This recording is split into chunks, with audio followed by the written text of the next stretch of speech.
Welcome, and thank you so much for clicking on my video. Today, we're going to get you those updated daily expected moves because, wow, the daily expected moves today worked very well. We're going to go over the 2-hour chart being able to confirm. We're going to go into the 30-minute for a little bit. So let's just start off the video by getting you guys those daily expected moves. And we're actually going to do this right here, right now, because I do not have time to edit. It is my baby girl's birthday, but we do see 699.32 to the upside. So we are getting up towards that 700, and we did get the confirmation of the 2-hour chart. And to the downside, 691.50. So as tomorrow stands, we have a very similar amount of implied volatility for the SPY. And that's overall telling us like, hey, we shouldn't, or at least the options market itself is not expecting something crazy to happen. Now, what we acknowledge about the 2-hour chart was the confirmation was able to take place.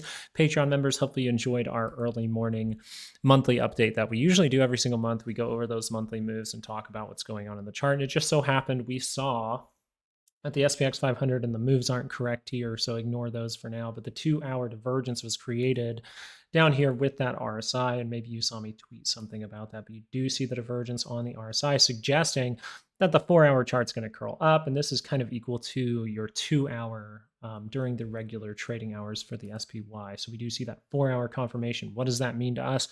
Well, if that's able to go positive, we're always aware that that can roll early, but this is some good buyers in this area. So test the high, go potentially make a new one. Ignore these ranges. These are not updated as of right now, but the levels for the SPY are updated.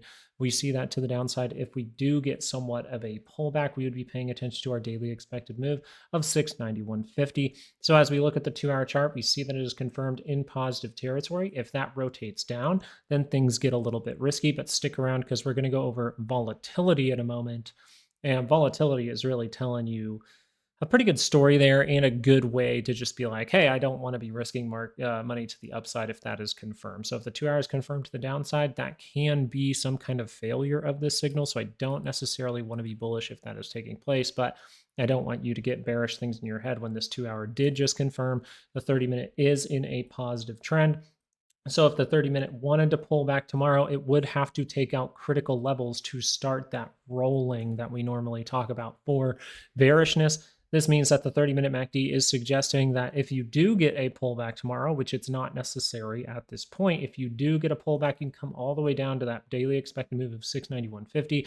But if this remains by the center line, curls up into positive territory, then we should just continue on this bullish business. That's how it should go. And overall, the 2-hour confirming on this chart suggests that we are very likely to go to here as of now. Pay attention if things start to change, and I will update Patreon if things start to change. Let's go over to the Qs and get you those upgraded levels, but I just wanted to show off how those daily expected moves are working very well. Remember, if you don't see a video, because I did just have my second baby girl, and my first baby girl's second birthday is today.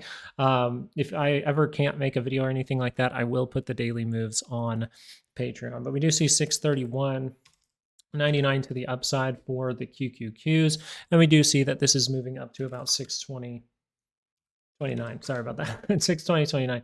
Now, it's not a drastic move, and you notice that the difference here between the Qs and the SPY is kind of what we talked about over the weekend. The Qs not confirming on the 2-hour. Okay, now we were talking about the 30-minute over the weekend. Did that confirm? Yes, it did, and we headed to directly to the daily expected move, but also the 5-day moving average. So the Qs are saying I'm a little bit more risky if I roll here. Why? Because they didn't take out this level. And if it would roll, we technically could go negative right away, saying we could test this low and go make a new one. So is all the bearishness off the table according to the Qs? The SPY is kind of suggesting it is. The Qs aren't necessarily saying that. So you still have to pay attention to those things, but as long as following rules or reasons, as I call them, then you should be perfectly fine. Always have that plan for the trade, but also the plan for if a trade goes wrong. So this would say right away, if the Qs roll down on the 30-minute, yes, I can watch that 620.29 level, but I want to treat the Qs with a little bit more caution. Maybe because of the Qs, I look at the SPY rolling down on the 30-minute with a little caution as well. That just suggests that we can come down into these levels. If we make no new low, then really we should just be looking for that continuation to the upside.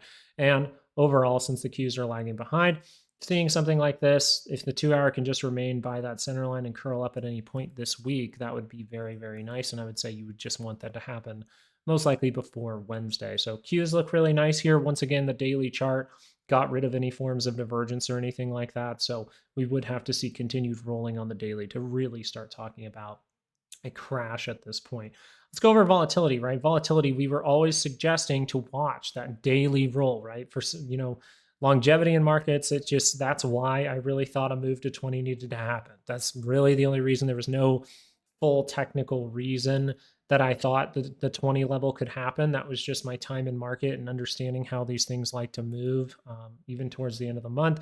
But we were looking for a sign that this was going to turn down, a signal that the daily chart could curl down, because when that happens, we have the opportunity to make a higher low. We will pay attention to that. We have the opportunity to go down to 12.12. Now, if volatility is breaking down to 12.12, most likely that market is going to be squeezing. So we want to look at the 2-hour chart here very seriously. And this is going to be your risky thing, right? This will be, I don't necessarily want to be in calls if the 2-hour chart is curling up. So if this MACD curls up into positive territory, test the high, go make a new one still. So if the 2-hour is able to curl up, we see a flow in of some big volatility.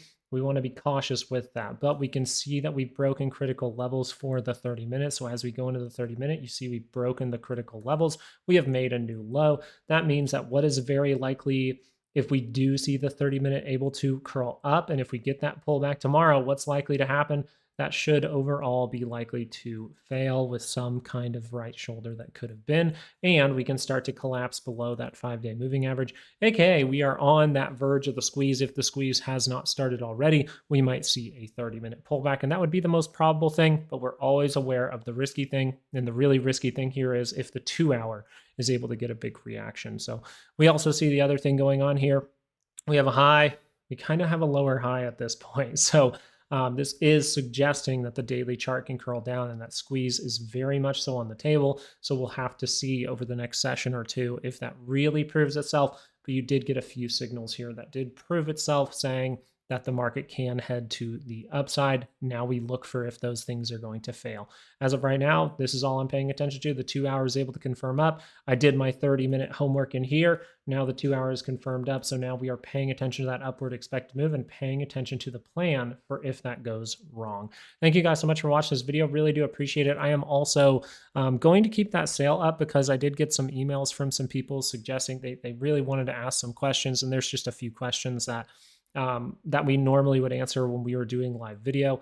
And now that we are through the pregnancy and now we have baby girl, we have some help this week. So I'm going to try my best to hop on some live videos to answer questions. So that sale will remain for this week if you would like to go grab it if you missed out on it. But a lot of emails, I want to make sure to answer your guys' questions just like we used to when we did live video. So we will have that up for you. But thank you so much. And I hope you have a great rest of your day, and peace out.